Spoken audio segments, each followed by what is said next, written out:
this link going.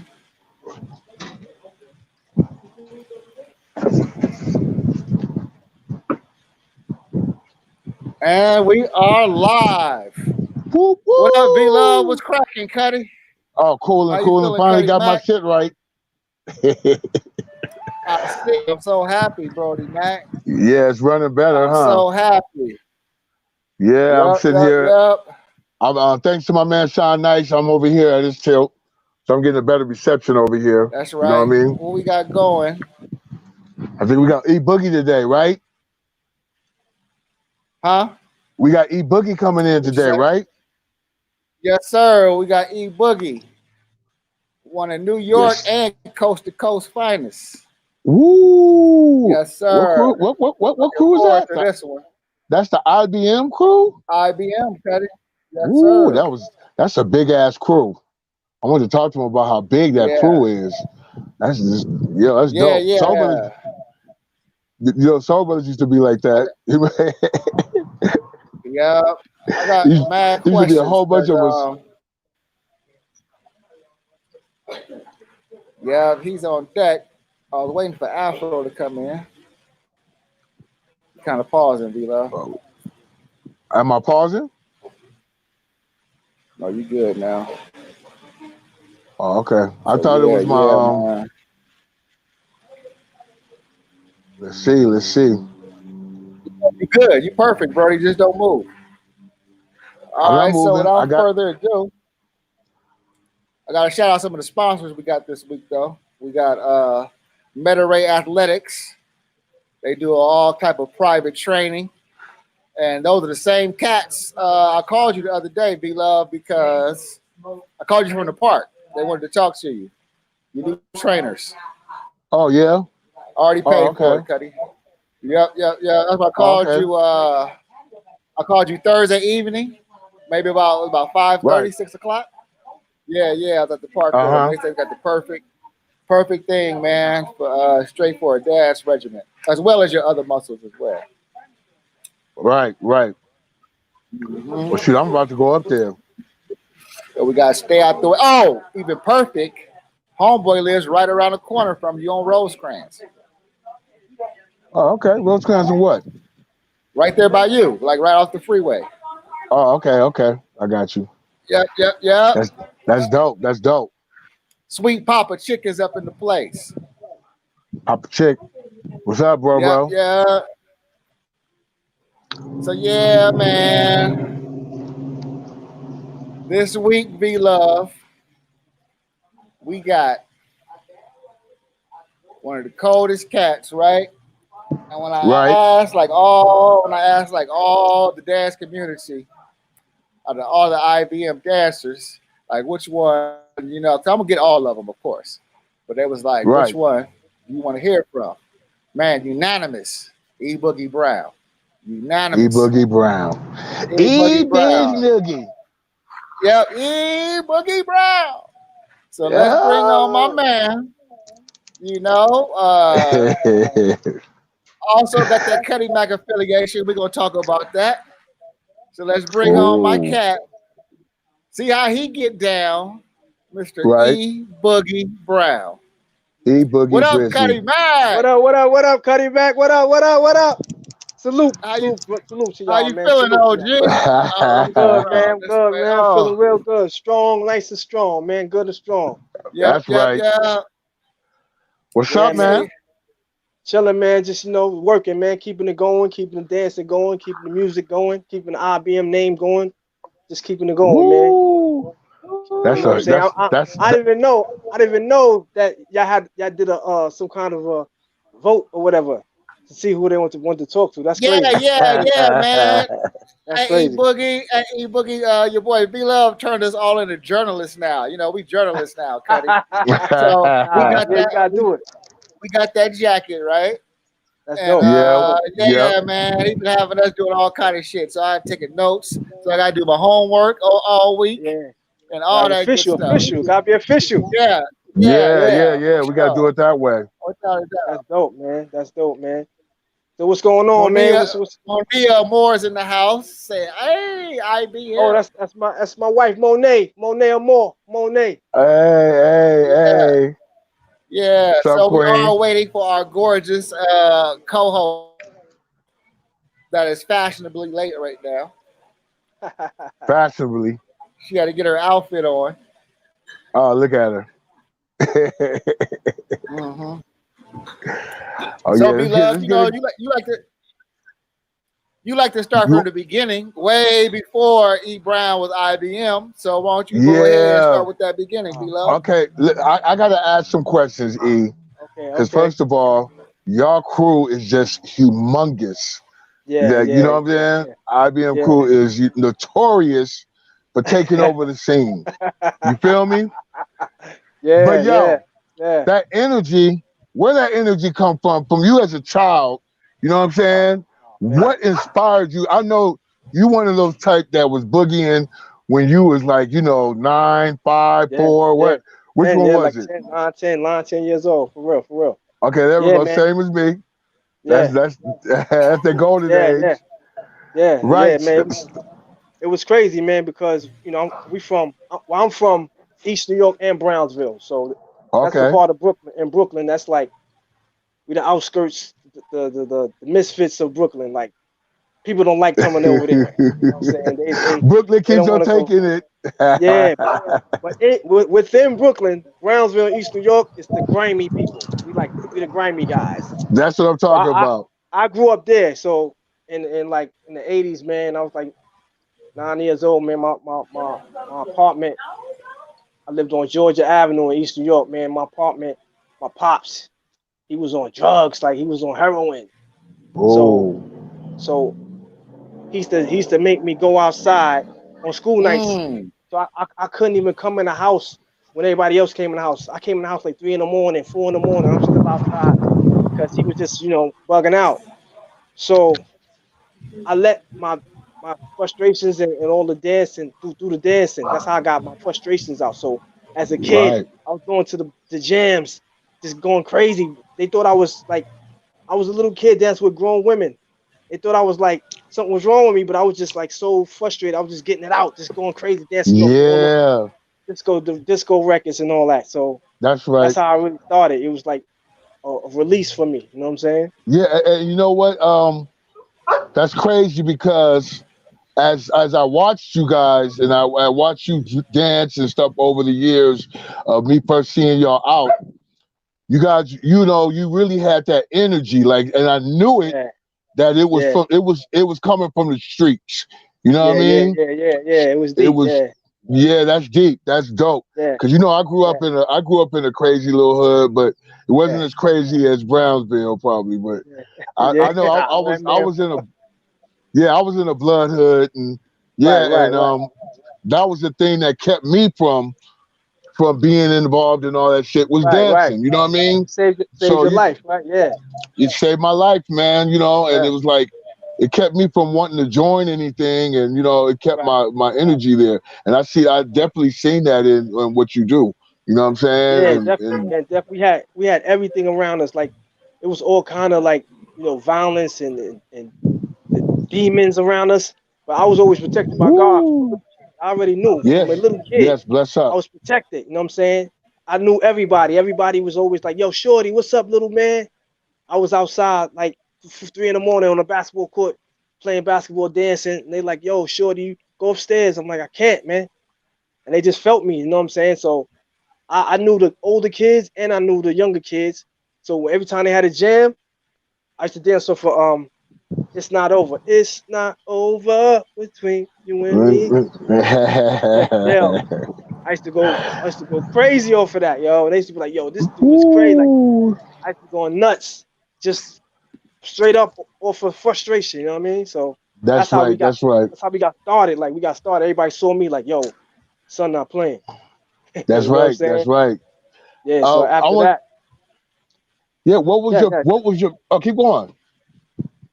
Yeah. After that, at that time I still didn't know that I was a dancer. I just was every time the jam came, I would just go, dance and do that. But then as we got to like when I was like about 12, like about 12, we started getting into like the girls started liking me from doing it. Uh-oh. So I'm like, okay, hold on. So I'm like, oh, okay, hold on now, wait a minute. The most famous words in dancing. Here come the dips. Yeah. And then it's like, yo. So then now I'm feeling myself because I'm like, okay, I got something here, and it was at ease. It wasn't nothing I had to try to do. It was just like I wasn't even talking to girls. I was like, yo, you coming to the gym? They're like, yeah, come see me over there. You know what I'm saying? Yeah. You know what I mean? And that's how my friends start seeing like, yo, man, Carla like you, yo, Shirley like you. You know what I mean? So they're like, I want that too. So that's how they start. You know, they're like, teach me how to dance. Yeah. You know what I mean? It just started us, doing it for girls. That was the main thing. You know what I mean? What was the first dance you learned? I gotta know this one. I always ask everybody this one. What was the first one? The first dance I learned, my homegirl, Sherry, she was from the Bronx.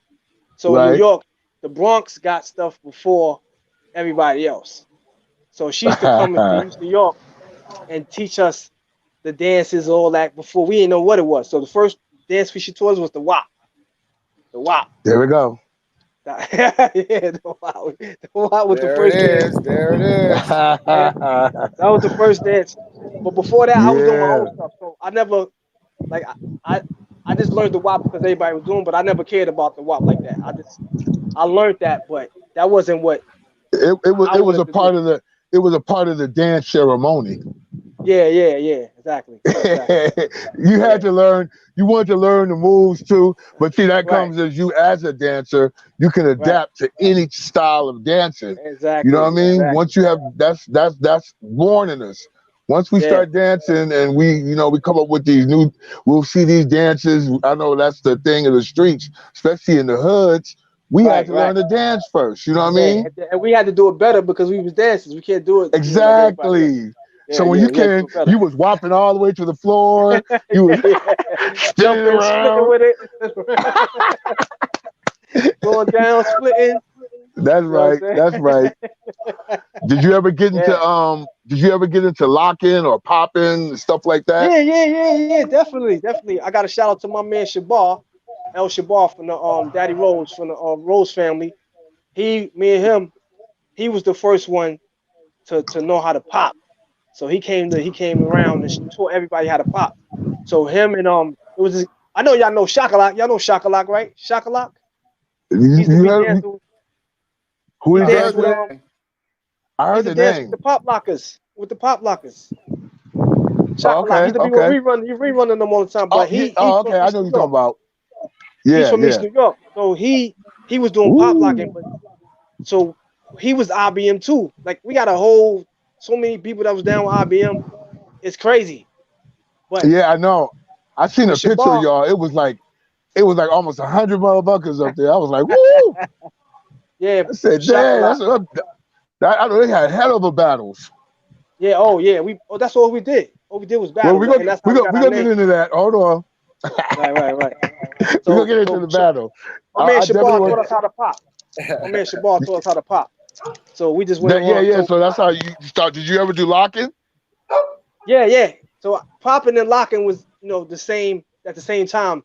So I went from Brownsville and I took it to East New York because Brownsville got everything before East New York. So I took it to East New York and I was winning little dancing contests. This lady used to be in the window giving out ices, the Kool-Aid ices in a little plastic cup. She was giving free ices whoever was the best dancer. So everybody always encouraging you, huh? I brung popping over there. They was doing the freestyle. It was dance called freestyle. They were still doing that. But I brung popping over there. They were like, oh, what's that? So I was burning everybody until they started getting up on it. You know what I mean? But that was dope. That's fire. So yeah, I know Legend want to ask some questions real fast before I go any deeper. I'm gonna ask some more other questions. I know Legend want to see some stuff too. You there, Ledge? Yep, I'm here. So when did when did you start assembling the IBM crew? And before that, was you with any other crews before IBM? Yeah. Nah. I was never with nobody. Like we wasn't Ooh. even no. Woo! It wasn't even like That's dope. nothing. It was just like I said, I was dancing by myself everywhere. So the way we assembled it, it's like every time we went to a jam and the girls start following us, we went to another jam. So everybody that was with me, my personal friends was like, yo, my man Gigi, my man P God, it was like, yo, son, we gotta learn how to dance. I'm like, all right, come on. I was teaching them how to do the WAP and all these other dances. And then that's how we formed. And then everywhere we went, everybody, whoever could dance, they wanted to be with us. So they just kept coming with us. Every time we go to a jam, we kept going and getting people and going to another jam and getting people. It was just like, they was following like the Pied Piper. That's how it started. That's why it was so many of us. It was just like people just attached on to us because it's like a vibe we had. You know what I mean? Yeah, it was crazy. Yep. Can't hear you. Yeah. Hello? Y'all hear me? I hear you. Oh, okay. Legend. Yeah. I had a little freeze going. Okay. Oh, okay. Yes, sir. My boy dog was barking. I had to Yep. So yeah, I hear that. Yeah, I heard that. Name your crew and give a brief description of each one's style and character. I love. Oh man, love to it, man. All right, I'm gonna start off with Showtime. Rest in peace to Showtime, the almighty Showtime. Ooh. So Showtime, Okay, he was the starter. Rest in peace to Showtime. Matter of fact, peace, hold on. Let's bring in our beautiful co-host, Afro, fashionably late. She had to get fly first. You know how we dancers people? do. How are you? Hey, what's going on? What's going on? I'm so sorry. Phro in the Hey, house. you know how you we guys do, hear me? Boogie? We still got to get dressed and get fly before we hit the stage. Yeah. I know. I mean, I already know, man. We here. We doing it. It ain't nothing wrong with that. Already.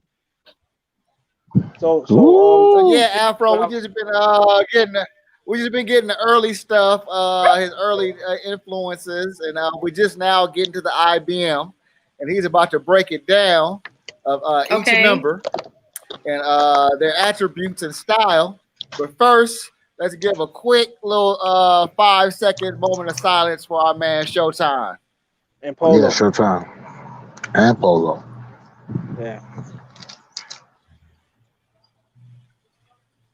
Indeed. Showtime and Polo, our guys. Break down each one, man. Start with our man Showtime, the man we all know and love. Man. Showtime was ahead, like, yo, Showtime, you hear me? You hear me? Yeah. Yes.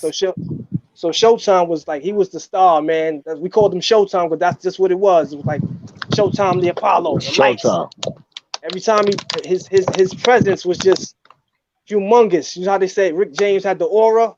He had the aura on him. Like, you know what I'm saying? When he danced, it was just like spectacular. Like we used to call him the snake from 5 Deadly Venoms. Yeah. He could bend up. He could be bending up his body. He could bend backwards. You know what I'm saying? Doing all kind of like agility moves, and he was just like incredible with just jumping in the air and coming down with full splits. He was just crazy with it, man. And the girls loved him. Like he was one of the girls. They was like the lover boy of the crew. You know what I'm saying? So then we got my man Polo. Polo was the heart, like the lion. He was the heart of the crew. You know what I'm saying? Like he wasn't scared of nobody. He wasn't scared of nothing. He couldn't dance as good as all of us, but he didn't care. He went to battle everybody. Like we got in battles because of him. Almost everybody we got in was because of him. Because he was like, let's go get them, son. Ready for that. You know what I'm saying? So he went up to Henry. You remember Henry and stretching them? Yeah. He used to go up to them all the time with the Palladium, like, come on, y'all corny, what? He was just crazy. So that was his, you know. I like him. Yeah, he was crazy. But now we got my man Geronimo. So Geronimo, he was like a little 4 foot midget dude. We used to throw him up everywhere. All of us just throw him in the air, just throw him in the air. Like he was just, yeah, I need to get some of them. We have doing all the acrobatics. You know what I'm saying? Yeah. And he was his specialty was just like jumping off of like speakers, like me, jumping off of speakers and jumping off of like the monkey bars to a full split. Right. In the front. Right. Then we had my man Transformer. The Transformer, he was the only one that was from Flatbush. Everybody else is from East New York and Brownsville, but he was the only one from Flatbush. And his moves was like he looked like a transformer when he danced. Like he was doing like his body, the way he ticked his body and everything. So that's why we call him Transformer. Crambone, my man Crambone. He got his name from what's that? Bugs Bunny. He did ride Crambone. Remember that? Y'all remember that? I don't know if y'all remember that. Yep. Crambone. I remember that. So Crambone, he was the big dude that threw everybody.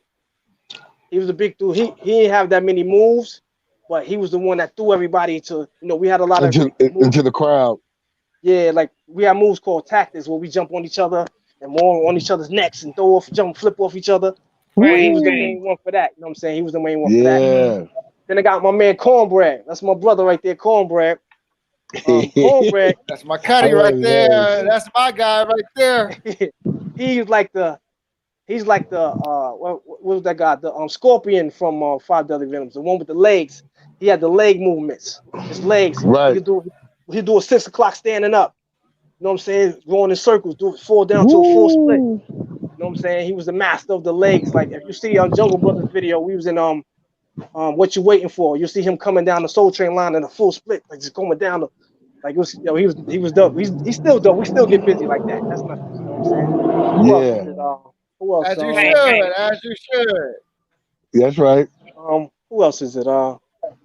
Disco. Okay. And for the people that don't know, okay, go ahead. Disco, he just got out of jail. Disco did 30 years in jail. He just got out this year. He was in jail. He went to jail in 1990. He just got out of jail.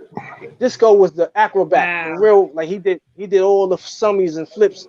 If you go and we got a documentary coming out, and we was on the stories with Curtis Blow, and you're gonna see him. He was Santa Claus. He was doing flips as Santa Claus in a big Santa Claus suit, doing summies and jack tummies, somersault tucked and all that. I think it's dope that you guys even have that documentary. Like for you guys to even get all of that together. Like I'm sure that there's so many dance crews out there that wish that they could have old footage from back in the day. Where because you guys were getting busy back then. Y'all were definitely part of the culture, that golden era. Like, I know whenever I would go out, if I'm down at the tunnel, down at the red zone, the building, I'm sure to go ahead and just bump into one of you guys, and you guys were always rocking. So definitely a pleasure to finally meet you. I never really got a chance to talk with you. I want to get into that club scene with Afro because I know she knows the red zone and all that. But just real quick, let the people know what IBM stands for those that don't know. Oh, it stands for intense body movement. Word. Woo. Yeah. I never knew that. Malik Yoba gave us that name. That's a dope acronym. Okay. Yeah. Malik Yoba, shout out. Yeah. Oh, okay. Yeah. Word. That's what's up. Intense body movement. Yeah, intense because makes sense.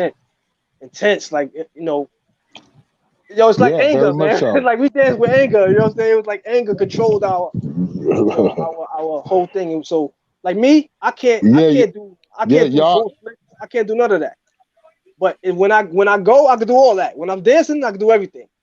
Mm-hmm. But like right now, I can't touch my toes. I can't do all that. But when we in the club. Right. I'm all over the place. Yeah, all over the place. Changed. I can relate. Yeah, everything changed. I can relate. Straight up. I can relate. That's real. That's what I was saying about you guys.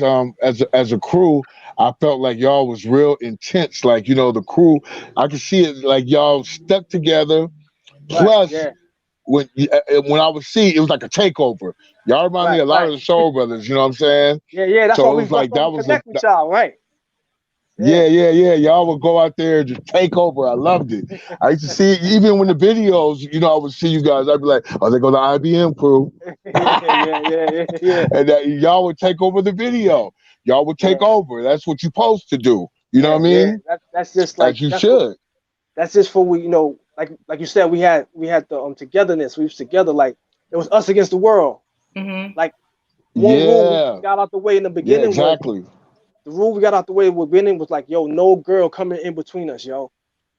So we got that out the way when we started. Like, yo, we had rules and everything. If you come to rehearsal late, you got to go through the circle like Sonny Carson. We all hit you. You run through the circle for coming late. Wow, that's a lot of things. That's a lot of things. Whoa, that's discipline. That's real deal. Yeah, we had real, like, we was like that. You know what I'm saying? So we got that out the way. No girls is coming between us. We can't lie to each other. Right. We had rules. You know what I'm saying? We was like 17. You know what I'm saying? So that's why when we went out, it was us against everybody. It was like attack. You know right. What I'm saying? Yeah. Right. That's right. Yeah, straight up. Dang. What was the yo, Phro, talk to him about that club scene. Oh man. Yo, all right, I gotta go. All right, our first club. Our first club was Union Square. Wow. So we went to Union Square. See, Union Square was real important because when we went there, it was violence and excitement at the same time. Like, so I had the upper hand because everybody who was doing the violence was from my neighborhood. I know what I'm saying, they was from my block, Brownsville, East New York, you know what I'm saying, along with Flatbush and all of that. Right. They was running through, snatching people's chains and earrings in the middle of the club, like while we dancing. So in there, I saw Stretch and this other dude. They was the JVC dancers. They was dancing in front of Red Alert. I remember JVC. Yep. Yeah. So that was my first look and see somebody dancing like that. Like, I'm like, oh. Every time we come to Union Square, they was the dancers that danced in the beginning with Red Alert, and I was like, that's dope. Right. So I'm like, okay, I gotta make my mark in here. So I started getting busy. You know what I'm saying? They's like, yo, okay. That's how we met Stretch and all of them in Union Square. And then now the next club we went to was I don't know what the next club was, but I just know that was the first club. So now we just start going crazy. It was like all at the same time. It was house parties, jams, clubs, all at the same time. Home base, the Muse, Red Zone, the building, Sound Factory, Palladium. It was like we was just going everywhere, just like to take over. Like everybody, come on, son, let's go. We just going. So how y'all so young getting these 21 and over clubs? Because I know I had my experience. I don't know. Honestly, I'm trying to figure that out too. Like, I don't know because we never that's had a good one. That wasn't never an issue. They never asked us how old we was and none of that. We just. But you know what it is though? Let me tell you something. Like, we brought the crowd too, because ain't nobody gonna go up into a club if no one's dancing, if no one's having a good time. So we were part of that club scene. We was part of that element. It's what it is. So if you got a crowd, if you got a circle in your club getting busy to the DJ, then you got people wanting to come in because we want to dance to what they dancing to. Right. So was you got? Did y'all even have to see? This is the thing too. Like, I remember when we was young, getting into I was only 17, 18, right? Same age. We 15. We going from 16, 17, 18. It was like 17, 18 more so for me. So me trying to get into them 21 and over clubs, I was going through it, but I still got in because of my skills. You know what I mean? My boogie skills. Yeah, so they will always let us in the spot. So that was the access. That's how you guys got in too, was doing the dancing. I think, as we grew on the streets, they knew we came like IBM. Like certain places used to be like, yo, come on, we skipped the line and let us in. You know what I'm saying? Right. A lot of the times, like we had this. We started in the Bronx. That's dope. See, that's what we used to get for us. Kid Capri had a club in the Bronx. We started when he started first. The Castle. So we went there to the Bronx. Yeah, I heard that funny. And we took over the castle. We took over the castle where they had us IBM versus everybody, $500. Mm-hmm. They just put us on the fly. We didn't even know. They just did it. We was like, wow. Yo. So every time, like nobody never came until one time. These girls that was with us called FBI, they came and they was just with us that day, and then they came that night and tried to battle us for the $500. So we like, oh, word, y'all gonna try to come and y'all gonna be with us today. Y'all gonna come try to do this? Okay. Wow. So we destroyed them. We drop kicked them to death, and we destroyed them. So, but they put us on the flyers without even telling us. That's how that's what you were saying, that your skills made you get in. You know what I'm saying? Yeah. Or like who you dance for. Yeah. Like it used to be a thing like, oh, we got Sweet T's dances. Oh, we got Heavy D's dances. Oh, we got, that was a thing too. Like you got the afterwards. So so the whole dancing thing, definitely those clubs. I mean, I did think about that like before, like, wait a minute. We used to get up in them clubs without a problem. Like it was no idea, nothing. We seriously did not have a problem. We could go to the front, and because of what we've done inside of the clubs, security would know us. Everybody would come on in. She's good. No. Who you got? Remember when your friend would try to go with you that didn't dance, and they be sweating them at the door? Hey, man, I can't get in. For us, we always had like 20 people with us, and they always let us in. Always. Like whoever was with us. Hey, come on. Hey, how did y'all feel when we used to get get that VIP treatment straight to the door, and you kind of look and you might see your favorite R&B singer or rapper in the line waiting? Like, I know that made you feel just a little bit good being dancers. Yeah. I mean, that right there shows you doing what you're supposed to do. You know what I'm saying? You're making your mark. Yeah. Especially at Paradise Be Loved, that was crazy. Like the tunnel was like that. The tunnel in New York, like the tunnel was like that. Yeah, like they stopped everybody. They stopped all kind of people. Oh my gosh, man! You be like, they be playing their record in there and they can't get in. They playing the record as they standing there. Their record is on. They be having to hold up. Like, that's so brutal ass shit. That's horrible, yo. That is horrible. And you walk right in. That's horrible. See, the lucky thing with the tunnel, we had my man Paul. He was Funkmaster Flex's assistant. So he was our road manager with Akinelli. So every time we came, like, yo, son, we on our way. And when he comes to it, he let us all in. So we ain't never had to worry about waiting for, them to go get nobody, because we had that direct contact with him because he was our road manager. So that was dope with that. But they was brutal. I seen Jadakiss staying out there. They had like Busta Rhymes, everybody arguing. We was out there with Mobb Deep and Keith Murray had a fight and all that. It was crazy. Wow. That's a lot of things. Those the back scene stories. For real. Hip hop stories, for real. Like, come on. You seeing them arguing and fighting and all that. Yeah, man. Man. That tunnel, the bodyguards rob you. Right. So who was the first? I know IBM, you guys did some stuff with Salt and Pepper, right? Was that y'all? Nah, Salt and Pepper. Not. We probably was in a video, but we never did them like with that was okay. IOU did the IOU did. They did you think about Tramp, V-Love? Tramp. Yeah, they did Tramp. That was IOU. Oh, okay. Yeah, IOU. That was IOU. Tramp. Mike Swift. That was Mike Swift and who? Yeah. See, that's what you're doing. See, Mike Swift is with IOU. Both of them. Yeah. Oh, he rolled with both y'all? They all got busy, though. All of them. Everybody got busy, boy. Who was the first artist y'all went on tour with? Or did I know they kind of split y'all up, right? To the situation. They didn't. The first artist we went on tour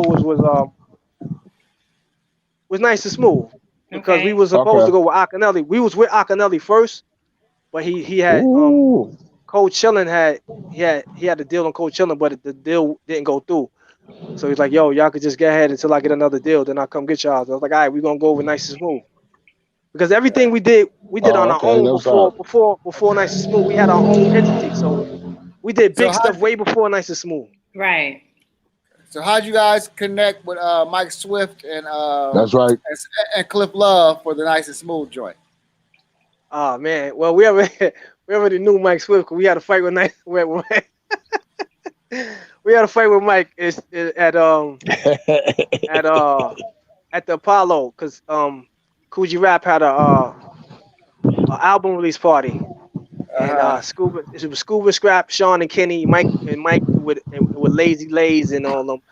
So they was mad because we started dancing. We got into the party and we started dancing. They had like a camera crew and the camera crew started looking at us.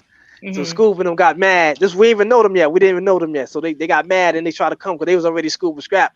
They tried to come and like, get in front of us, so we start jumping on their shoulders and around. They're like, "Yo, get off of me! Why y'all touching us?"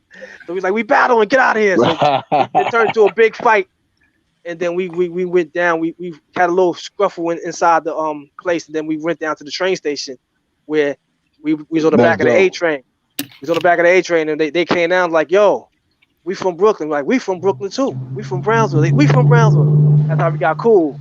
And then Mike was from the Bronx. And then we just got cool, and then, they was ahead of us because they was already, in major videos and all that. Mm-hmm. We was like, yo, y'all trying to, we trying to get in, man. Y'all can't just come. There's room for everybody. I love it. I love it. That's a real hip hop dance story right there. For real, so y'all were really battling and stuff. Y'all were really we battled for real everywhere. Everybody, we was battling, fighting, everything. That like we had to fight. More fighting because of back then the circles all had the dudes. Remember the dudes had the some dudes used to put extensions in their hair. Who? Be doing the tick, move. Okay. So a lot of the thug dudes used to hate them dudes because they take the attention away from the party for the girls looking at them. So now they used to think we was like that. So they used to try to come in the middle of our circles, and then we start drop kicking them like, get out of here, son. You ain't coming in our circles like that. We're not having that. So that's how we got our respect because they're like, yo, these dudes is different. They not like these dudes. They not like these other dudes. Right. They used to be punching, knocking, smacking dudes out.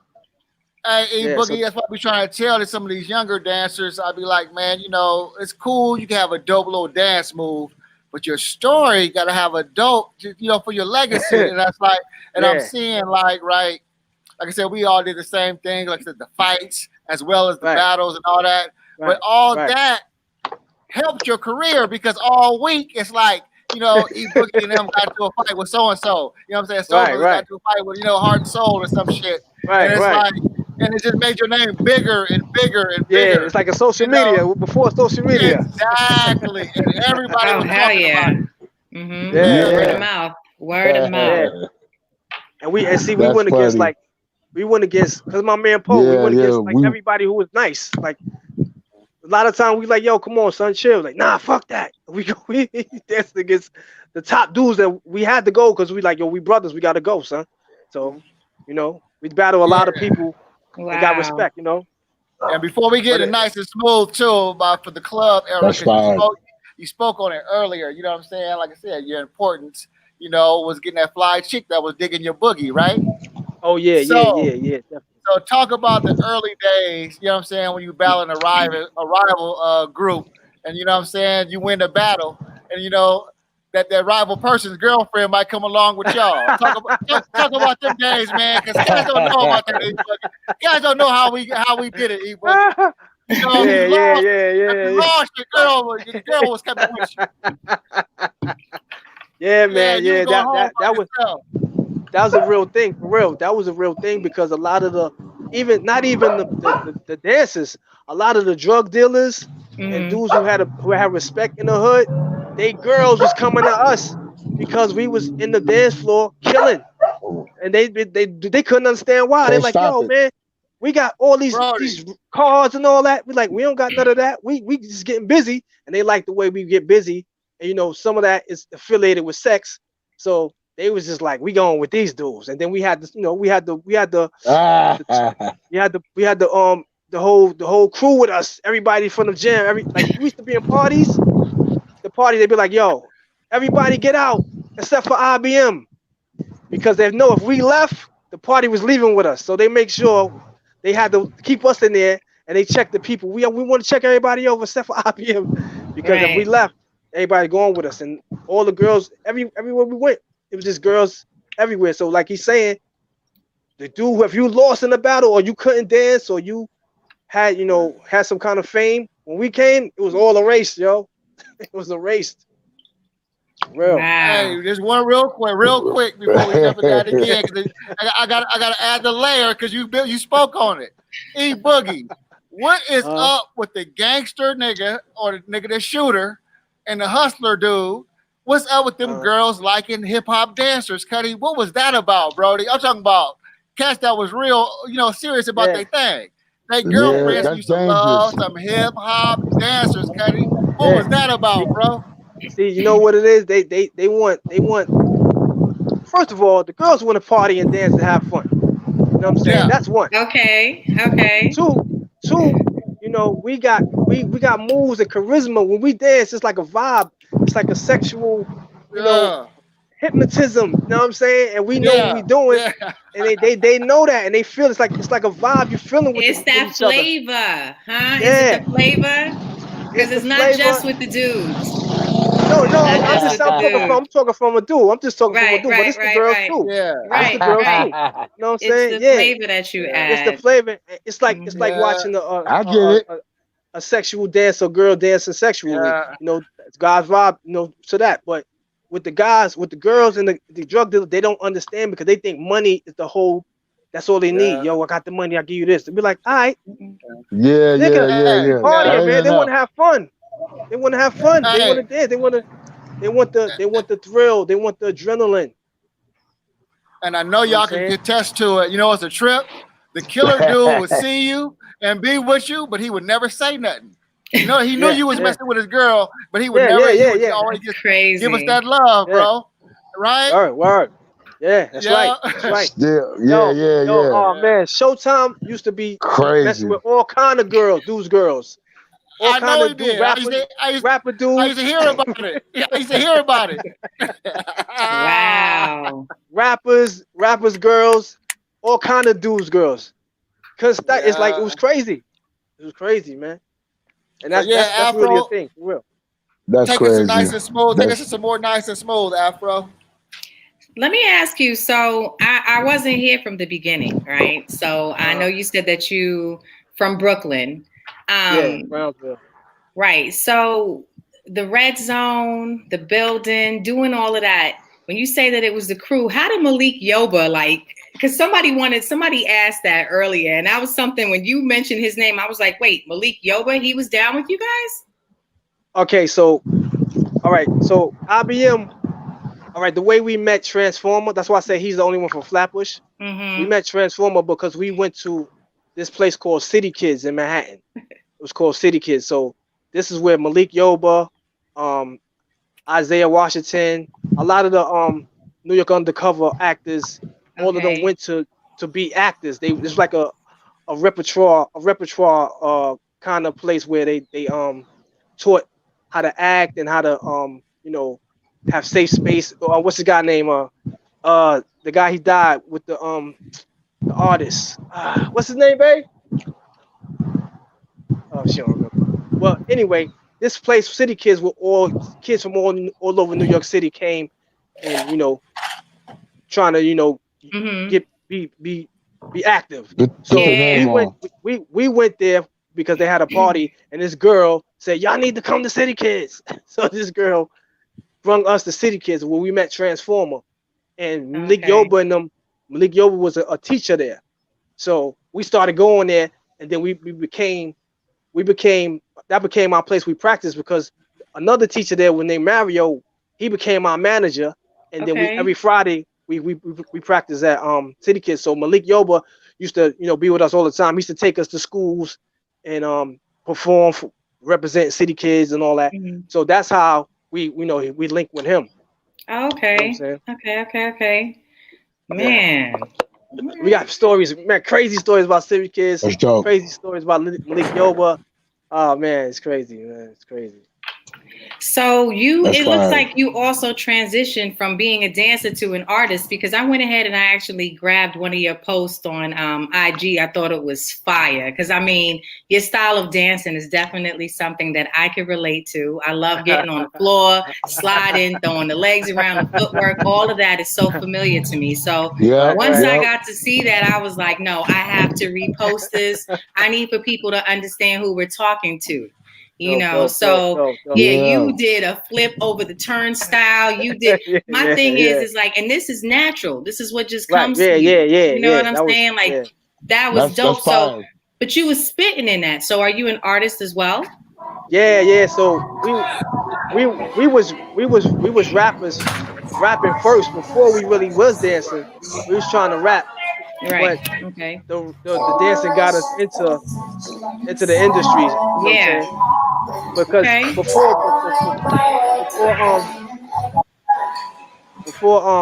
before Showtime died, we had like our stage show. Like before we even danced for anybody, we had our own stage show. Okay. So Showtime was singing, me and Disco was rapping, and you know it was like a whole thing. You know what I'm saying? But it was around before that. And then I had to we grew up in East New York and Brownsville, so everybody is rhyming and everybody's rapping. Right. You know what I'm saying? Right. So yeah, that was always there. And it's I mean, that's what you saw was Peep This. The video Peep This. Yeah, that shit was dope. Yeah. That shit was dope. Dope. I got a song with Chubb Rock called Jesus too. Oh, okay. Me, Chubb Rock, and my mom singing the hook. Your mom? Yeah, my mom's singing the hook. Word, that's what's up. So was your mom an artist? Dope. No, she's into church. She sings in church. So I had to make a song for her to sing. I knew she wasn't gonna sing any other song that I did, so I made a song called Jesus, and Chubb Rock jumped on it with me. Right. It's crazy. Yeah. Smart man. That's what's up. Yeah. Okay. So tell me who was some of your influences though? Like as far as, because I mean that video, it just kind of like it remind me of so many different people, and I was just interested. I'm like, man, it's just different. I didn't know that this was a path that you was taking. And then I also see that you have an artist. So we got to talk about her. Yeah, Monet. Yeah, Monet. Yes. She's pretty dope. So how long you been working with her? Like 2 years now. Yeah, 2 years now. 2 years. Okay. So you're producing too? Yeah. I produce videos, shot the videos. Right. Everything. Do everything. That's what's up. Shirts, hats. Yes. You do beats? Yeah. You do beats? You do beats too? Yeah. I did. What equipment you working on? Right now I be using the Fruity Loop on Fire. I use that now, but I use MPs. Okay. 2000. I use what everything. You got? 20. Oh, okay. Yeah. I got the MPC. Oh, the 20. Yeah, I got the MPC Live. I just got up on that one. I use Reason too. So yeah, we gotta link up. I produced Akinelli song Take a Lick. Word. Called Take a Lick. Yeah, I produced that. I produced BOOGIE rap song. I forgot the name of that song. I did a song for him. I did a lot of beats for I don't know if y'all know Thurston Howell. Thurston Howell the third. Okay. Him and Master Fool. Yeah, I know Thurston Howell. Yeah. Look at that. That's what's up. I did my own crew. I got a crew called The Dead from Brownsville. We had a song called The Projects. We had we signed on MCA. So yeah, I've been. So is all of this on your IG right now? Like, can we go and check that out on IG, or where do we go to find some of your music, some of the rest of your music and stuff? Yeah, you can check my IG and check it out. Okay. It's on my YouTube. Okay. Right. Whose feedback is that? Is that you, Ledge? That's me. Yeah, hold on. That's Legend. I'm like, what is this music? Hey, what is going on here? I want everybody out there to send a shout out to my man, Big Al. It's his birthday. Make it all happen for me. What's going on? Happy birthday, man. Happy birthday, Big Al. Yeah, look what else I got, V-Love. Say what's up to V-Love. We got Big Smile. What's going on, y'all? All right. What's up, man? What up? Yo, what's up? That's dope. Hey, yo, Living out in Vegas right now, having a good time. Man, we out here doing it big shot, Cuddy. Like hip hop dance. Right. That's right. Hey, so check it out, Boogie. What made it to where? How did you establish that respect? Right? Because I was saying, like all of us, even though we had dance behind some rappers and some singers, right? We always got our shine. Not only our group name, they shout out our names individually.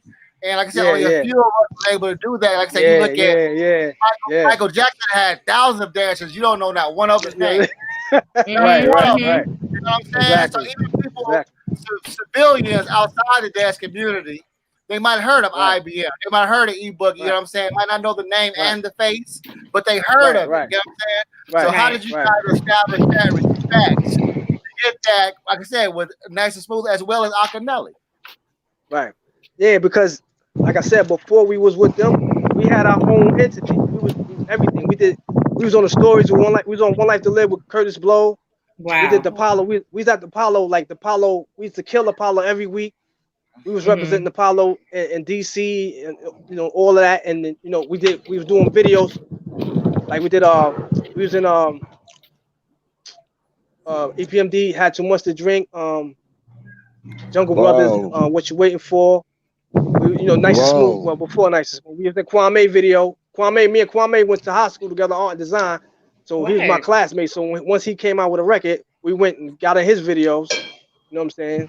So we already had that. We already had that respect, far as when we dance, we gonna get the reaction. So now when the artists come and pick us to dance with them, they don't want us to dance behind them. They want us to add on to what they doing. So they're like, yo, we want y'all in the middle of our show, come do y'all thing. But if y'all want to dance behind us, y'all can do that too. But we really want y'all for a segment of our show. So that's how we always had.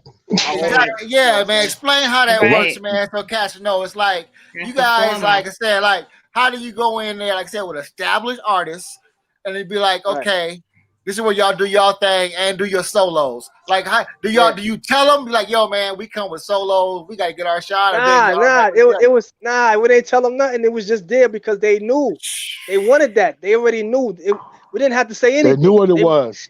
They came to us like when we met. You know what this is. We met Smooth and them. I met Greg in the back of the Apollo, and I'm like, yo, watch us. We last at the Apollo. We last tonight. Yo, check us out. We the best in New York.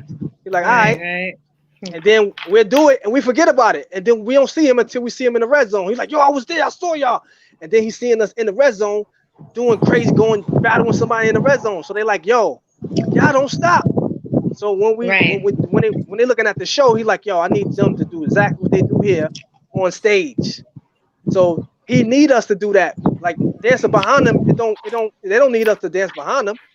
They need something as the addition. You know what I'm saying? So that's how we blows up. Yeah. Yeah, we ain't had to say nothing. We just went. And they like, yo, all right, what y'all want to dance over? The only thing they asked us what songs y'all want to dance over. My thing was liquid, White Line. That was my solo song. You know what I'm saying? We come out one by one. I come out from the scotch. Hey, boogie! I come jumping out of somewhere, jump in the crowd. Then Showtime, everybody had their own, you know what I'm saying, their own song and their own identity. So it was dope. You know what I'm saying? It was dope. Man, that's dope. That's dope. Okay, so you guys rip shit up with Nice and Smooth, make your mark, Yo MTV raps, all that good stuff. Put it down. You know what I'm saying? Then you go on to my man. You go back to my man. So, because you say you start off with Akinelli. This deal didn't go through. So you went with Nice and Smooth. Okay, so y'all wreck shit with them. Then you move on to my man, the Bomb. Brody, that one right there. I was so proud of y'all because it's like it's hard to get a chance to get the right song and the shine. You know what I'm saying? And the shine. Full body shots, bro. Shot. We ain't talking no quick cutaways and showing niggas hip and showing niggas kneecaps. full body shots, full shine to the right song. You know what I'm saying? So, nigga, how was that, nigga? Talk about that, bro. Yeah, well, Ak already knew. See, before we went with Nice and Smooth, I met Ak through Herbie Lugbug little brother Steve-O. He introduced the boy Ak Wonder. To us. Yeah, you gotta say his name right. Steve-O, the boy Wonder. Boy Wonder, yeah. Yeah, Steve-O introduced us to Ak, and then me and Ak exchanged numbers. So me and Ak was talking over the phone every night, just rhyming to each other. So me and Ak got real close, and then he introduced me to Nas and Little Adam from Queensbridge. So we went out to Queens Day, and that's how we got cool. And then that was my first time ever seeing Queens Day. I never been to Queens Day by the Globe on Flushing Meadow Park. So the next year, I brung them with us because they had that song with Lost Professor and them, the Live at the Barbecue. They was on that. You know what I'm saying? So I was like, yo, son, I want y'all to come. We was dancing out there. Like, y'all want y'all to come and rock that. You know what I'm saying? So we was tight. And then when we went with Nice and Smooth, that when we went for like 3 years, 2-3 years, something like that with Nice and Smooth, then we came back to him. He had to deal with Interscope now. Like, yo, now I'm on Interscope. All right, I'm ready. I got this song called Ak Ha Ha. We're gonna sing, we're gonna perform it, we're gonna do it, a video in Left Rack. So that was the first video we did with Ak Ha Ha. And he already knew. So when we didn't have to, like, video wise, that was always a must from him. He was like, yo, nah, you gotta show them, you gotta show everything they doing. We ain't cutting nothing they do out from day one. So Ak Ha Ha was the first video, then the second video was The Bomb, where he really and what was her name? Angela, I forgot her name, but she was the director. She loved hip hop dancer. She loved hip hop dancer, so she like, I'm a really, put the shine on y'all. So we like, that was dope. You know what I'm saying? Every video we did with Ak, he put the shine on us though. Full shine. Akinelli was fire. Oh my god, he's a fire ass MC. Him, Nas, they all was crazy. Like, you better be ready when it comes to vote. I'm steady. Yeah, that was crazy. And him and Nas was like, they was like this, like, you know what I'm saying? They still like that, but I'm just saying they would see none of that coming. We always walking down the street, just talking about the red zone or home base. That was our discussions every night. Yo, what y'all gonna do tonight? Like, I don't know, son. We don't know what we gonna do. We just gonna go in there and go get busy. We don't know what we gonna do. They was just like, yo, I want to see y'all get busy. They should love seeing us just go battle people. They got a thrill out of that. Yo, I want to say, E, this is fire talking to you, because when you start hearing those stories about dope MCs and artists and shit that y'all dealt with, it's like that story behind the story of when I first heard them songs. You know what I mean? Like Live at the Barbecue is a classic. You know what I mean? But you mentioned it like it was just like, it was Live at the Barbecue. That's Live at the Barbecue. that was a fire cut. You know what I mean? Come on. Nas killed it on that verse. You know what I'm saying? So it's like, when I hear you bring up these stories, it's just like when I talk to Cliff, I'll be sitting with Cliff, and Cliff just starts saying some shit about shit that, you be like, damn, where'd that come from? Yeah, he had. He'll tell you some stories that it'll be the story behind the story. Yeah, like Natalie Cole in his house. Like, Natalie Cole just came over. Like, what? Like, he's the ultimate. He's the ultimate, yo. Yeah. Bobby Moore, the ultimate right there. Oh, he's the ultimate when it comes to that shit. I was just with Wesley Snipes. We was. He knew everybody. Like, it's nothing. Just coming off the head. But those stories. Hey, yo, V, we got a shout out when I love those hip hop stories behind hip hop stories. Hey, V, we got a shout out at Day One right here. We got OG Grim in the house. Cuddy. Grim. What up, Grim? Who, Grimace? Yes, sir. OG. Oh, Grim. Supreme. What up? What's up? Yeah, he's our Day One right there. I feel honored, man. That's right. He be checking out Kev Mack videos, so to have him on the Cutting Mack channel, whoo! Hey, that's what's up. That's yes, right. Sir. What it do? It's picking up. So yeah, look who we got on here. Man, it's going down. So what was some of I wanted to ask him something. What was some of the who was an artist that you wanted to dance with or work with that you didn't get a chance to rock with? Like, dance I don't know if there was anybody, because I don't know if you had mentioned that earlier. You know, you guys have been doing so much. See, truthfully, it wasn't like who we wanted to dance for. It was videos that we didn't get to dance in. That was the thing. You know what I'm saying? Like we wanted to dance. We wanted to be in Kid and Play. What was that? Getting funky. Getting funky, rolling with Kid and Play. Yeah, getting funky. Rolling with Kid and Play was pretty dope too. I can't believe y'all wasn't the only in that. one. See that right there, Getting Funky, and we was in when they got kind of weak. Video. We was in Basic, Back to the Basics. We was in that video, but we ain't really care about that. We wanted to be in Getting Funky, and we wanted to be in we were supposed to be in Remember the Time. We were supposed to be in Remember the Time. I feel like everybody has that story. I was supposed to be in Remember the Time. I was supposed to be in that. Yep, I was supposed to be in that too. Yo, they did us dirty, yo. They did us dirty. Bismarck was the one. They did us dirty. Getting the dancers. Look at Legend. And he told them to find us, and they said they couldn't find us. What? So yeah, they was looking for us to be in. They wanted us to do our how we dance. They wanted our own segment in that video. Really? And they nobody act like they could find us, and we was like, yo, we was on tour. We was like, yo, man. He was like, yo, I was looking for y'all, man. I'm like, what? Wow. Yeah, right. And then one video when I was in art and design. Brody, we got. One video I was in. I mean, I wanted to be in. No, it's some stories about that. In art and design, my man Shake, Dancing Shake. Salute, rest in peace, Shake, the Dancing Shake. Rest in peace, the broski. His brother went to my school. His brother K. Luce went to my school. So his brother said, "Yo, we used to jump out the window to leave school to the lunchroom." So he said, "Yo, we jumping out the window. We gonna go and do this video with God." And I didn't believe him. And I didn't go. And that video was Groove Me. And I was crying, man.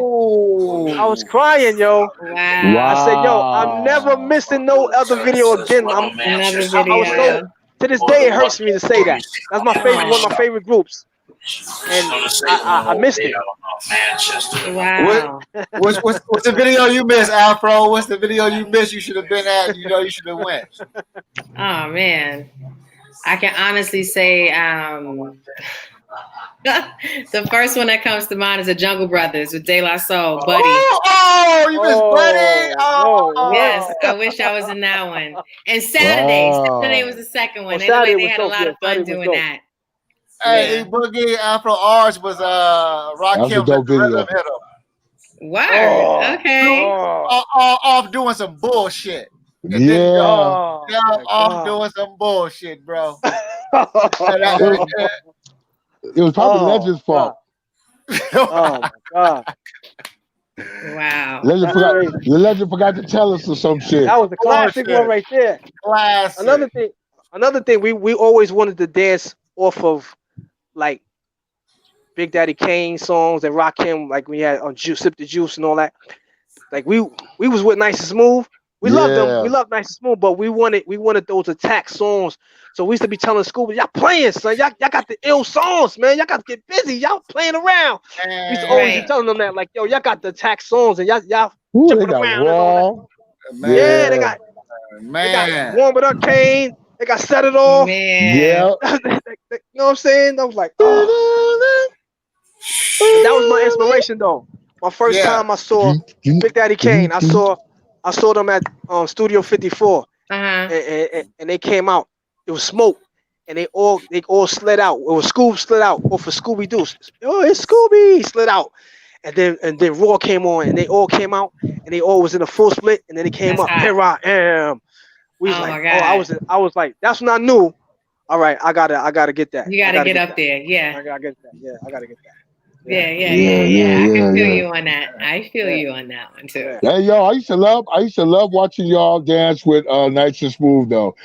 We gotta do the rock at the beginning. I really love that one. I love that one. Yeah, I love that. But the energy they gave LA was even colder though. Yeah. We did that Soul Train. That was crazy. I like you guys do the one where you guys step up on each other and then you all break down in the splits. Oh yeah, you know what I'm saying? Yeah. That's my favorite right there, bro. Because it's the way y'all go about it. Y'all execution on it is dope. The way you get into it. You know what I mean? I'm watching the whole process. You know what I mean? We love like just dancing, like being free. No, we always was free, so we didn't have to worry about.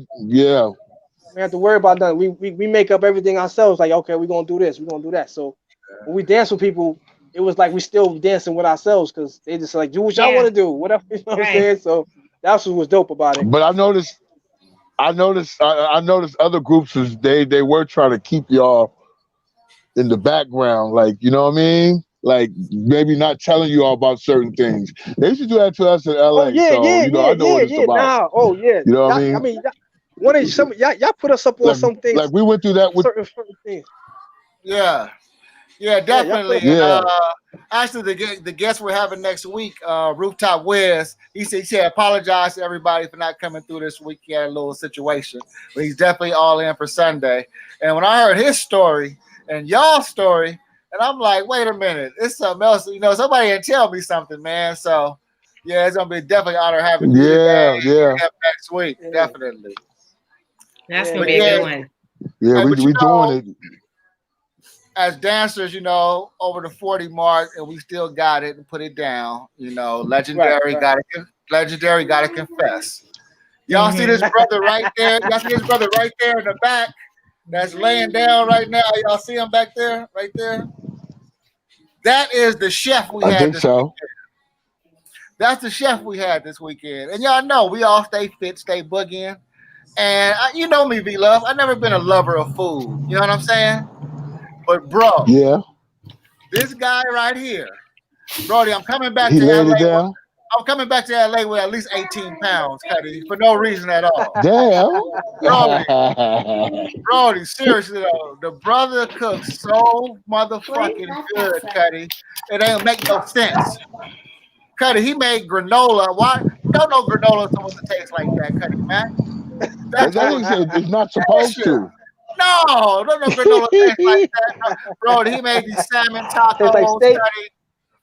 And everybody in the house had the whole vibe. They're like, okay, I'm not gonna eat till I get full. But you had no choice. You had no choice, bro. It was that good, Brody. Look at legend out there with show. Yeah, that food like sex. Damn.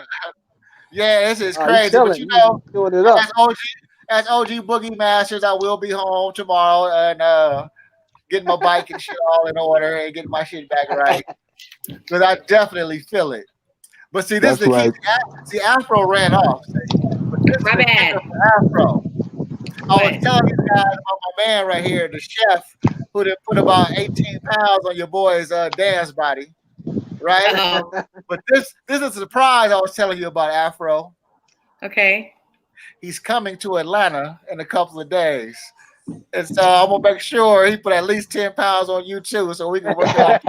Oh, really? That's what we doing. Okay, we'll have him come. Yeah, send them to you. Let's go ahead. I love me some food too, so but I don't think we're gonna gain pounds. He cooks that good for real. Really? Like I wasn't even a lover of food like that until this weekend. I was like, damn. Yeah.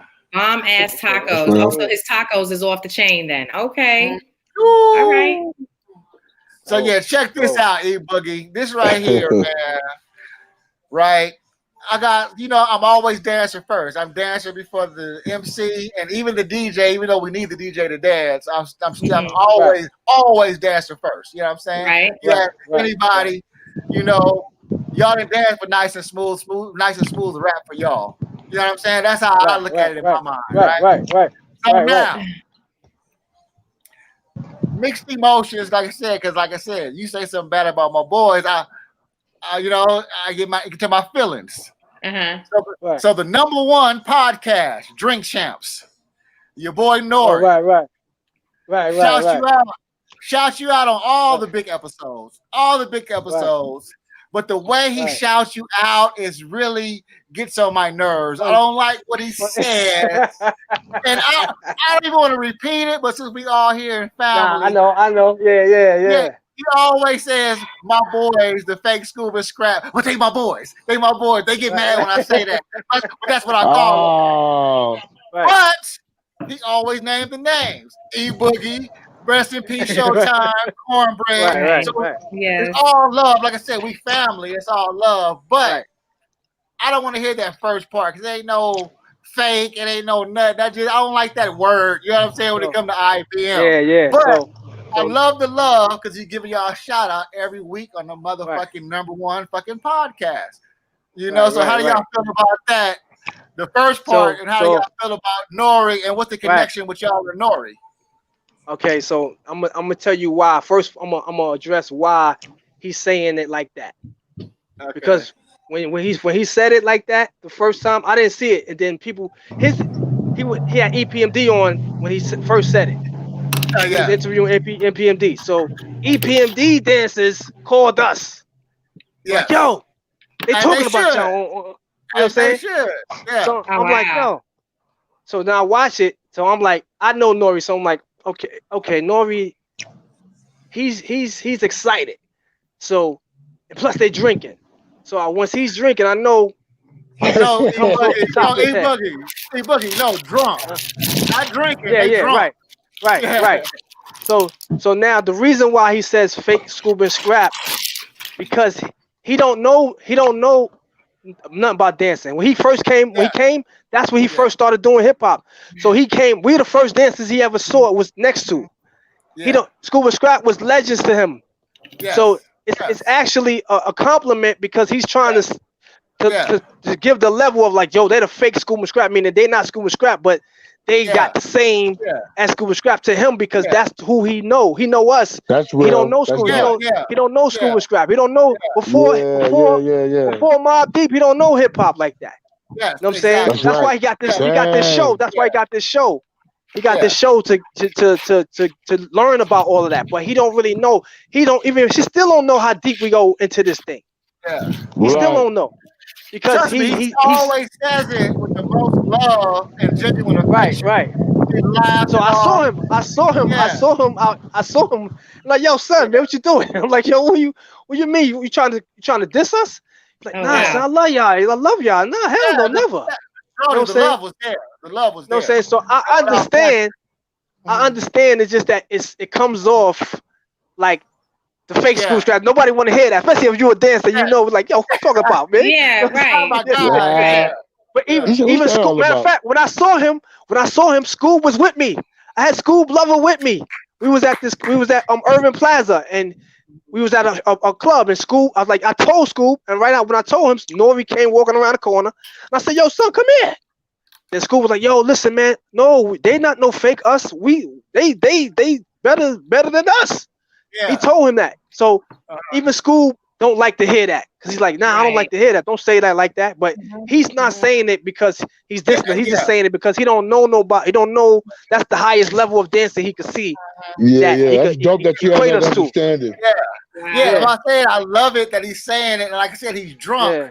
So it's like there's three things Nori says every single fucking podcast. I mean, without hesitation.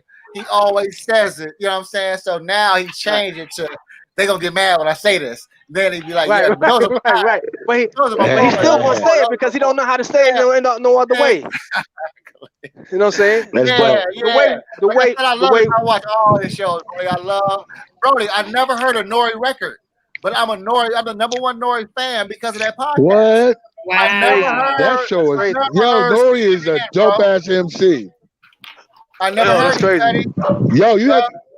I heard a story about that was Cliff telling me about that. He said that Jay-Z had to snatch the Neptunes Pharrell and them from Nori because Nori was taking over.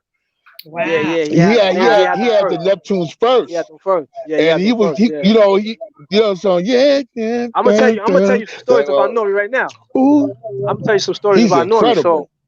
So Nori, when I first walked into the studio, we was recording the Vagina Diner album, right? So I was. It was. I don't think it was the same day, but it was one day that week. He recorded "Put It in Your Mouth." So I walk in, I see this guy standing there with Op. Mm-hmm. He was like, he was looking like, little scroungy, looking like he just came out of jail or something. Mm-hmm. So it was Nori. So he's like, yo, this is my man Nori.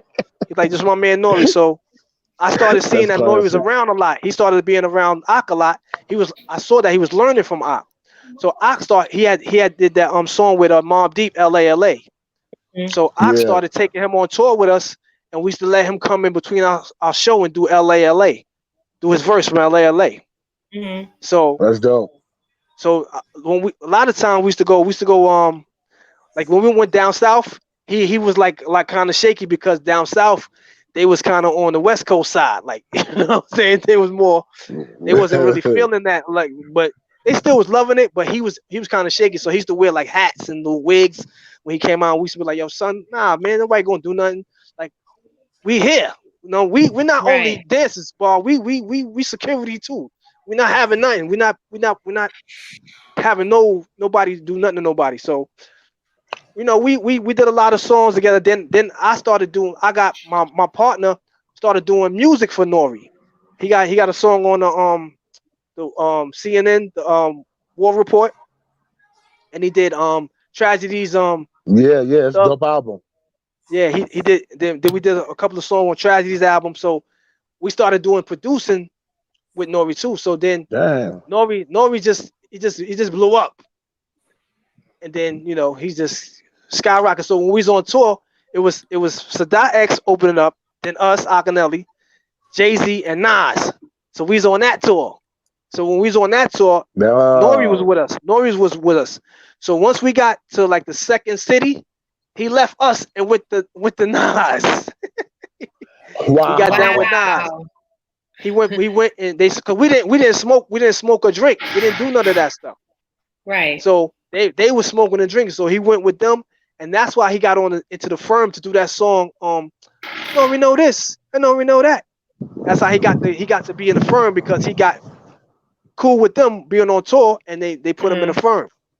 So when we was on that tour, we noticed that I noticed that Jay-Z and Ak was always upset because when Nas come out, the crowd go to another level. So every night they're like, yo, we gotta get this dude. We gotta get to it's a friendly competition with all musicians. They want to have who rock the crowd the best. That's right. So when Jay-Z did when he battled Nas, I knew why he was doing that, because he always wanted to be on top of Nas, but that still ain't working. It still didn't work. Ain't working. The original reason was because we was on tour for like 6 months, and Nas was always killing us. Every time he came out, he was the headliner. Every time he came out, they was like on the side, like, yo, we got to get this, man. He got the crowd to a whole nother level that we can't. Put It in Your Mouth used to do good too, but not like how Nas had it. Right. Wow. Yeah. Put It in Your Mouth. Talk about hip hop stories. Put it in your mouth. Hey, yo, I would ask a question. What would you think? How would you think? Nas versus Jay-Z would go on the verses? That'd be dope. That's a lot of things. That would be dope. That'd be dope. I'd watch. Everybody watch. That'd be dope. Yeah, that'd be dope. Yeah, that'd be real dope. That would be millions of viewers. Good Lord. Yeah. Oh, automatically. Rakim and Kane gonna be at that. Rakim and Kane gonna have millions of views too, because everybody been wanting that for years. Rakim versus Kane. They're doing that? Yeah, that's really happening? Yeah, they doing it. They got the flyers and everything. They got the same about the library. Yeah, they're doing it. They just announced it. That's gonna be a nice one. Yeah. Okay, I want to see Black Thought. I want to see Black Thought and Eminem. Now that is pretty. Why them? Why Eminem and Black Thought? Why? MC ranges. They're both different. They both be going crazy on their freestyles. I think Black Thought will eat them up though. You think they both got 20 songs though? You think they both got 20 songs though? Who? 20 hit songs? No. Who? Eminem and Black Thought? Yeah. 20 hit songs? Yeah, they got 20 songs. I mean, in the hip hop world. Hit songs. I'm saying like. Okay, so hit. Yeah, so that's how they doing it. Could KRS-One can't do it then, right? Why not? Wow, he got 20 hit songs. You think KRS-One got 20 hits? Yeah, you don't need 20 hits. It depends on how you set it up. He got 20 hit songs. So I didn't think it. He got 20 hit songs. Hits? His first two albums is alone. Yeah. Yeah, now and then that's being bought over and over and over and over again. Like that. Yeah. Plus, he'll take a B-side. I love them albums. Yeah. You Must Learn. Yes. You got Self-Destruction. You got It Premieres. So what y'all don't think Eminem don't got 20 hits? Yeah, I'm just saying, you threw me off with Eminem and Black Thought in the first place. I just did not. I'm saying with Black Thought, like him and Black Thought, I don't see. Like, what Black Thought songs is he gonna play? Black Thought? Right. They might have to go for the cup. What songs he gonna play? Damn. They might have to go for the cup. Yeah. Now you talking about rapping against each other? That's different. Yeah, I like all this shit. I like. But the verses is different. But the verses, they're doing song for song. I like all this. But if they did, I want to see some real battles though. Yeah, but they ain't doing that. Yeah. I hate that playing shit. I don't like it like that. See, because if they did that, Kane can't battle Rakim. Why? If they did a battle, because Kane will win. Yeah, he will win. He will win in the battle. You think so? On a stage show, like a battle, like live, Kane will win because he's better live. Rakim is the ultimate. I love he's the number one rapper, but if he battle in like in the traditional way, he's not gonna beat Kane because Kane got too much tricks. The way he come into his stuff, the way he do it, you know what I'm saying? It's strategic, you know what I'm saying? So that's how metaphors. The way he come into his songs. Hey, let's step it up right here. V Love, E Boogie, and me and Afro. Pick one rapper that you gotta dance 20 songs to while they doing the verses. Ooh, shit. One rapper? One rapper that you would dance 20 songs to versus V Love and another rapper. I'll do KRS-One. KRS-One and V Love, E Boogie, and who? I have to do Kane. You just took my dude, Kane. You just took Kane. Okay. So you got Afro. Me. Legend. Ooh, okay, I'm going Scarface. Legend versus Afro. And Scarface and Rakim and KRS. Let's go. Let's go. That's fun. That'll be so we're about to hit him with the he don't want no smoke. Woo! Already? I don't know. You got anything left? What's that? Well, I do want to ask you, like, do you guys teach right now? Like, are you guys giving back to the community, working with the youth, showing them some of the tricks that you guys did in the past? To because there's so many, like when I went home recently, of course, I got to see the crew on the dance, the dance scene and the train, doing their thing. Right, yeah. In the cars. And here I go following them through the cars as I'm all in. Like I gotta see them doing their flips and stuff because this stuff, again. Right. Continue on, yeah. Yeah. So when it comes to that, like, are you guys helping some of these up and coming crews? Like, do you guys give back like that at all? We plan to, but we haven't. It's like out here, only thing that's only people that still dance everybody goes to Tony Touch's Toka Tuesdays. Mm. So when we go there, that's where like people still dance. You know what I'm saying? So right. We haven't been like I wanted to drop the documentary first because a lot of times like the little kids, they gotta see what you did first before they could listen to you. Yeah. You know what I'm saying? We know who we are because we older, but the little kids have to see something that's recent or you put out before they can say, okay. So that's after we do that, then we got a whole dance, a whole dance. I'm gonna have a dance school, Boogie Mania dance school. That's gonna be dope. That's gonna be dope. When is the documentary coming out? So Tony Touch.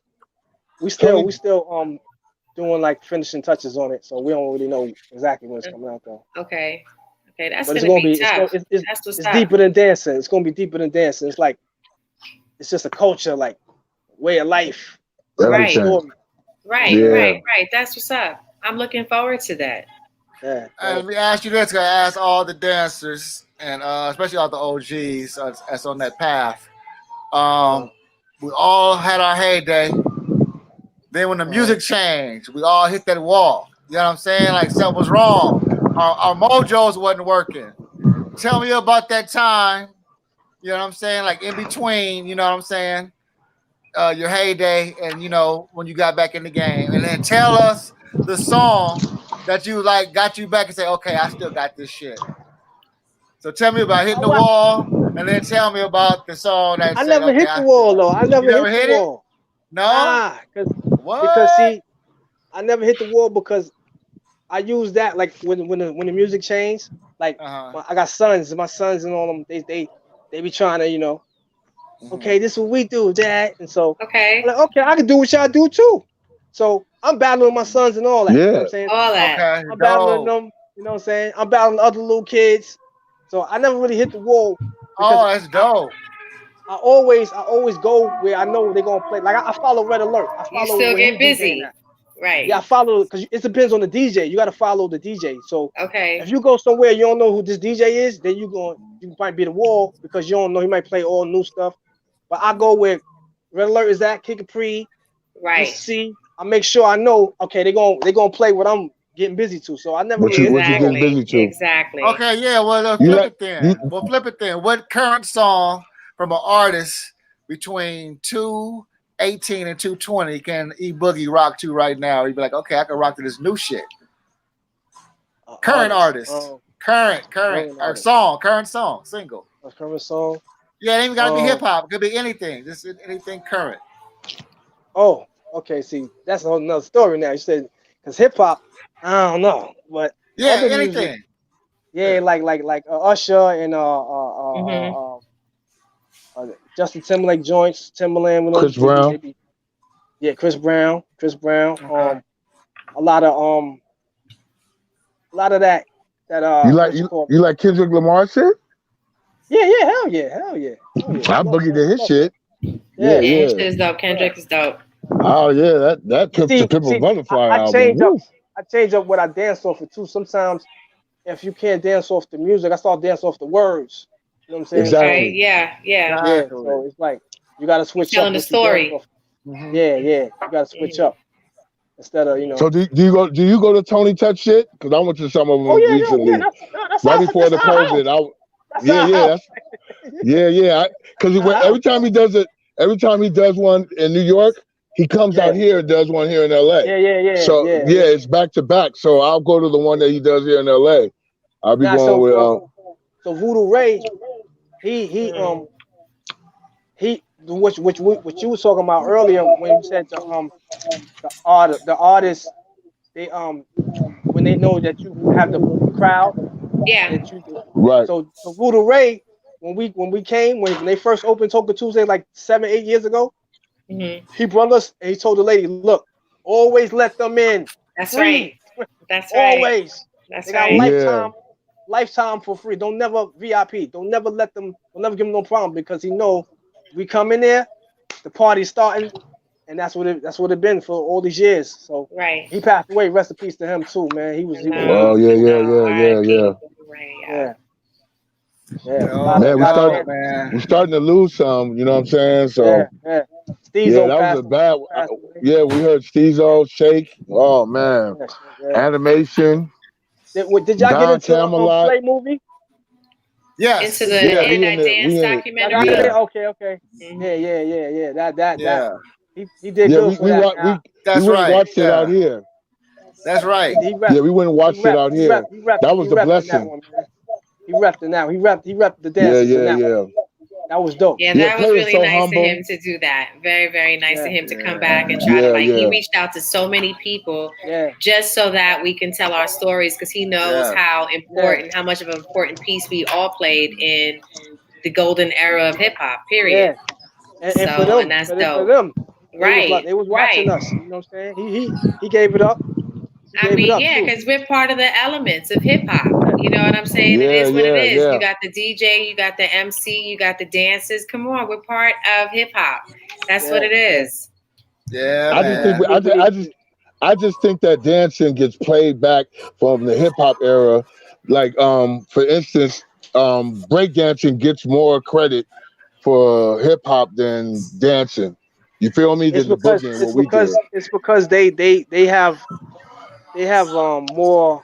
But they don't dance. They unify. But you don't never hear them dance to. It's business wise. They ain't got nothing to do with dancing. It's business. They got their business. I get it. That's all. Yeah. No, I get it. I never break dance in my life. I never did no windmill in my life. They don't dance. You would think that you knew how to break dance the way that you do your flips and stuff like that. Like you would think that you would know. I mean, I probably can do it. I just don't like it because it's not like, you know, I can't dance to the beat of that. You know what I'm saying? I like if I'm dancing. And that's what I'm saying. They don't dance to. But you don't see them ever dance to hip hop. I never see them dance to hip hop beats. Every time I go to a breakdancing contest, they're dancing to breaks. That's it. Yeah. And then you know what I'm saying? And so it's like but you don't hear them getting busy to like Rakim or nobody else. It's like, you know, PE or they do, but they do breakdance. You don't hear them. You don't hear them get rock. That's how you do it. They got that one. I'm talking about when I'm at contests. Okay. But I never see them do it. They got that one. I've been at a dance contest in the last 5 years. They do. Remember, they got that one song by Black Thought, and they speed it up real fast. This is one song by. But that's not. That don't count. That don't count. One song. One song. They got one that song. That don't count. I'm talking about like if I go to the club out here, the hip hop spot. You know the one we go to downtown, Ledge. With my man. I forgot the spot. You know the one that we go to, the one downtown. It's in Chinatown. Okay, they play strictly hip hop there. Yeah, I forgot the name of it. Boombox. I know. Boombox. Yeah, Boombox. Okay, so when we go to Boombox, they play strictly hip hop shit. The break dancers will not dance until you play a break. A break beat, They won't go out. They'll be playing their moves don't go. Their moves don't go to it, and they'll sit because it don't look right. None of it. So what I'm trying to say is, why are they such the representative of hip hop dancing? That's what I'm saying. Like when they don't do it, because they was in Wild Style in the movies and all that, and they was down with the person. That's why they got their business. So you know what I'm saying, and that's all it is. Because majority of people can't break dance. You know what I'm saying? Everybody could dance, but everybody can't break dance because that shit, you know, you got to get on the floor. I'm not against break dancers. I'm just saying. I never liked break dancers to do it. I could watch it. I could watch it, but I don't like. I don't like different levels like to it. Yeah, it is. I mean, it's a good argument. I see some break dancers. It's a good argument about crunking and all that. Yeah, it's a good argument. So we used to dance with Curtis Blow, right? Before we used to dance with him because we was on One Life to Live. We got on One Life to Live because we was at the Apollo, right? So one day, Curtis Blow came to the Apollo. He was looking for dancers because he said, "Yo, he's producing this show on ABC on One Life to Live. He's producing some episodes."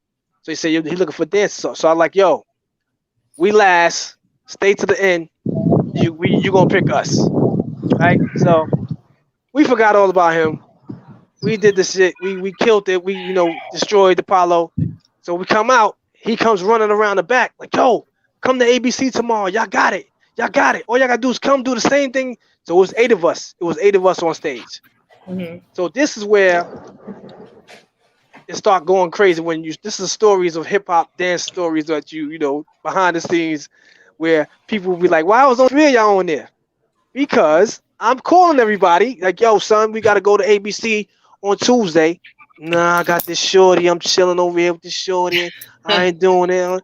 So me, Showtime, and Disco, we go down there ourselves. We the only 3 that go.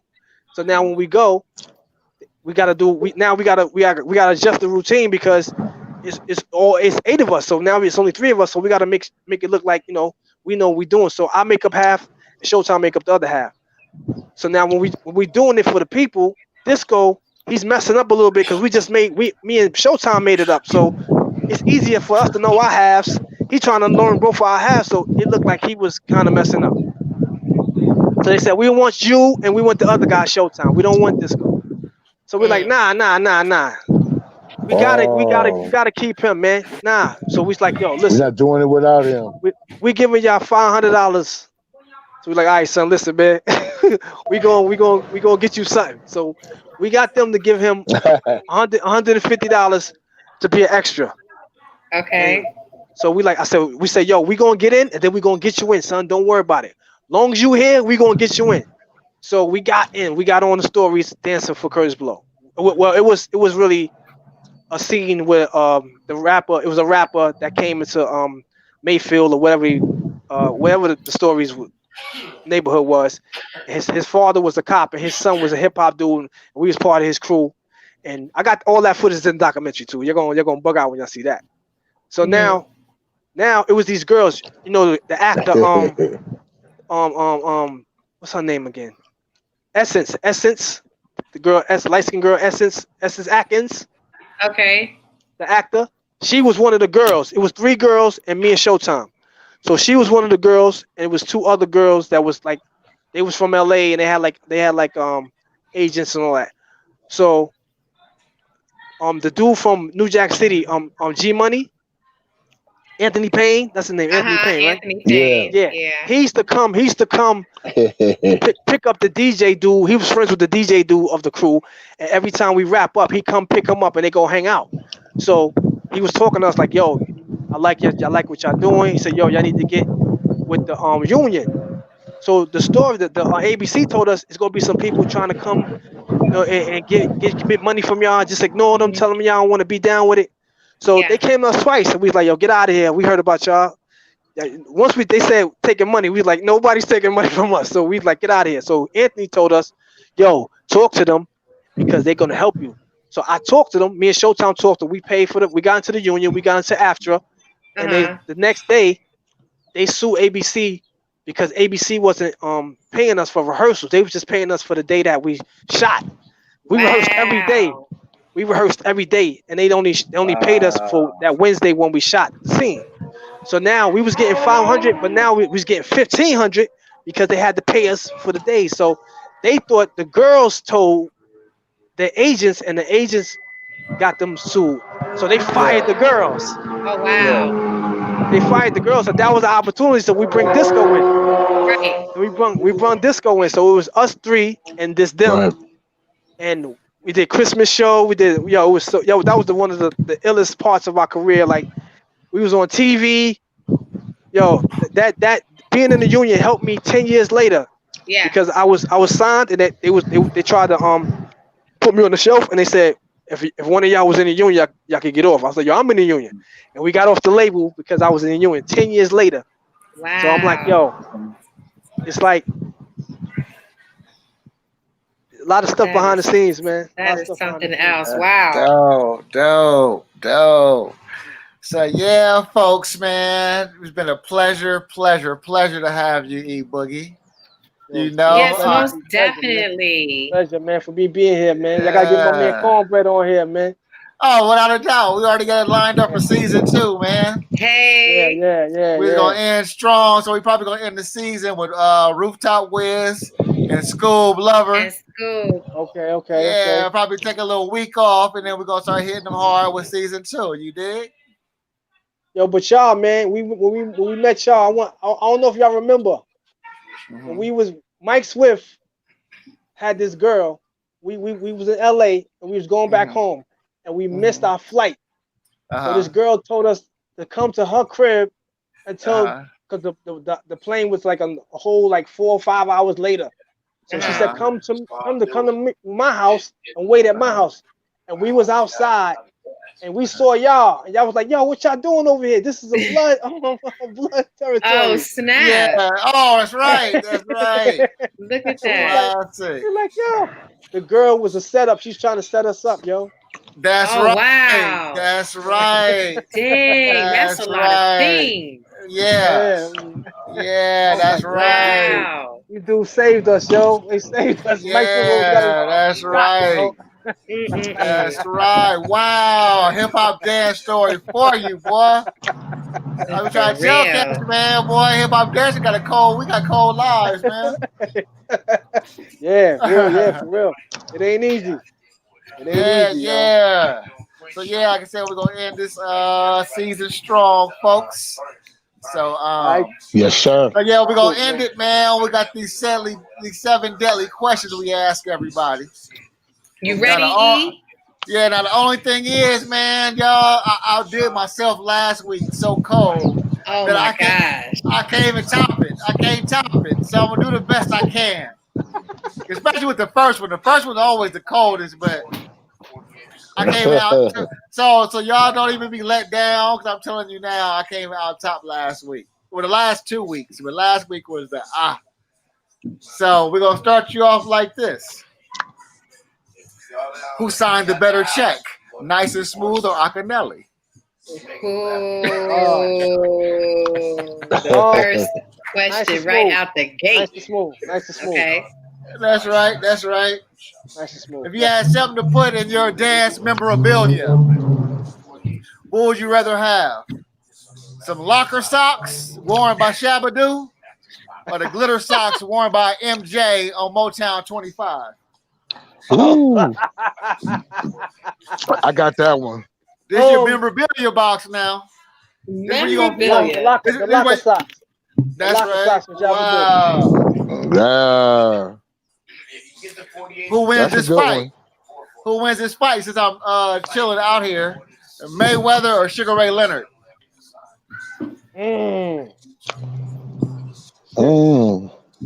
But Sugar Ray in his prime, you mean?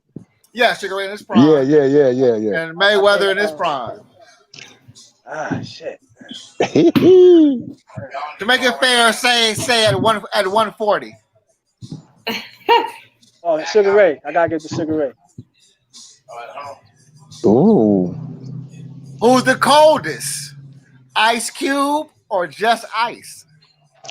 Oh wow! Not the best rapper. Ice Cube. Not the best rapper. Who's the coldest? Ice Cube.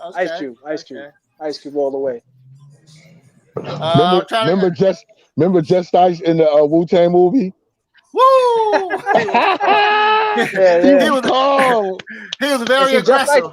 Just Ice from Brooklyn, but you can't mess with Cube, man. Cube is too crazy. Yeah. Cube a little hood fool. Okay. Okay, the best dance shoes. Bally's or British Walkers? Oh wow. I'm the British Walkers. British Walkers. Like, you could dance in those better. They was light. Yeah. They had the rubber soles. I had those. I used to wear my uncles. That's when I was at the jams. I used to be killing those British Fishers and British Walkers. Okay. Come with one, Afro. I need one more. I got one. All right, go ahead, V. Jordans or Timberlands? Ooh, that's a good one. Timberlands. That's it for me. You got one, Afro? No, right now y'all just threw me off. The Jordans or the Timberlands. Come on. Jordans or Timberlands? Are you serious? That's fucking with you. Yo, I do both. She said, I'm trying to make it hard for you. Right. I got one. Man, Prince or Michael Jackson. Oh, we did that one already. Did we do that one already? No, we did. We're all feeling some kind of way about the whole Michael Jackson thing, so we going with Prince. All of us, not even. You know what? You know what? On the strength of the glitter socks and the glitter glove, I'm gonna go with That's what I was talking about. Okay. The glitter socks. So yeah, I got one. I got one more. Last one. What's okay. That? Eddie Murphy or Richard Pryor? Oh wow. I gotta go. See, I'm an OG. I gotta go with Richard Pryor because he was before Son. I knew him before Son, so he get all his stuff from him. So I can't go against the OG. Like how Snoop said, he can't go against the OG with Eminem. It's the same thing. Yeah. Richard Pryor was the father of that, man. You can't. Harlem Mike, show it all. Who the father is, the grandfather, the son. Yeah. That's so a good yeah, one. man. So yeah, once again, y'all, another edition of Hip Hop Stories with our OG E Boogie Brown. E Boogie shot. Salute, man. Salute. Thank you, man. Yes, Thank this y'all. has been dope. Thank you for coming, for real. And everybody for coming through and just chilling with us too. Thank you. Yeah, peace to everybody in the chat room. Keep doing it up, man. Keep doing it. Yes, E I want to Boogie, get down thank my you. documentary. It's good to see you, man. Yes, it's do good that. to see you, bro. Yeah. Yes. I ain't seen you in a minute.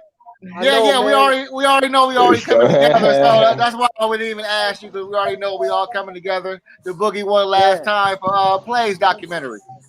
Yeah, definitely. Yeah. I'm gonna bring my cameras. I want to catch y'all at that time. I'm gonna do. That's what I'm gonna do it. Exactly. Yeah. So yeah, Cuddy, salute, love bro. love, man. Salute, man. Love, man. Original Cuddy Max. Yes, sir. OG. All right. Guys. Salute, so man. yeah, man. OG Cuddy Max. Love y'all. Peace. Peace. Bye, y'all.